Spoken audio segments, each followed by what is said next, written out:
Nous sommes à 15 jours de Hanouka.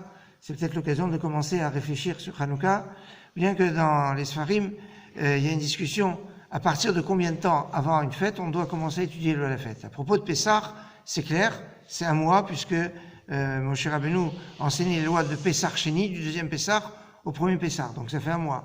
Mais il y a une opinion qui dit que Moshe Rabbeinu avait donné à Chodesh Hazelachem Rosh Chodashim, c'est quand il parle de ce mois sera pour vous le premier des mois, début du chapitre 12 de Shemot, où il enseigne les lois de Pessah, et c'est au moment de Rosh Chodesh Nissan, donc ça veut dire que c'est 15 jours. Donc 15 jours, c'est pas mal pour commencer à s'acclimater à une fête qui a une importance capitale, d'autant plus que ce soit pour Purim ou Pessah dans les fêtes qui arrivent prochainement.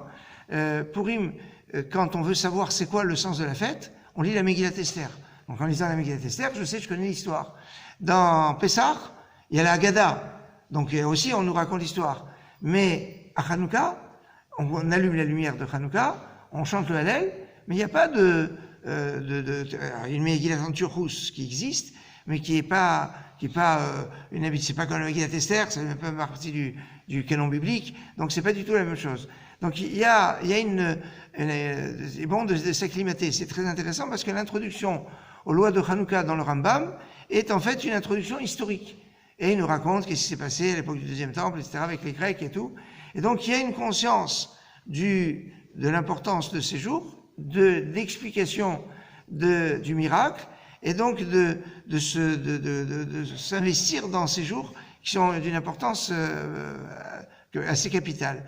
C'est remarquable aussi parce que Hanouka, c'est la seule fête avec Rosh Hashanah qui tombe avec aussi Rosh Chodesh, puisque à Rosh Chodesh, il n'y a pas de fête, sauf Rosh Hashanah et Hanouka, où dans les jours de Hanouka, on a aussi Rosh Chodesh. Donc il y a quelque chose qui est fort dans cette dimension de Hanouka, où il y a une grande discussion de savoir pourquoi ça dure 8 jours. Alors pourquoi ça durerait pas 9 jours? Parce que ça fait Kadéoma, nous qui on rajoute toujours un jour. Alors la réponse c'est parce que c'est des rabbanan, que c'est l'obligation rabbinique, et donc on ne nous a pas obligés à rajouter un 9e jour. Ah, maintenant, pourquoi c'est 8 jours et c'est pas 7 jours? Puisqu'ils ont trouvé une fiole d'huile qui devait durer un jour. Et au lieu de durer un jour, elle a duré 8 jours. Donc il n'y a que 7 jours de miracle. Alors c'est ce qu'on appelle la question du Beth Yosef. Et à cette question, il y a, je vais ramener à peu près 500 réponses tranquilles. Et une des réponses est que on veut que la fête de Hanouka soit liée avec la Mila. La Mila qui est importante, qui se fait à 8 jours, parce que les Grecs voulaient empêcher les Juifs de faire la Mila, et donc c'est d'une importance capitale.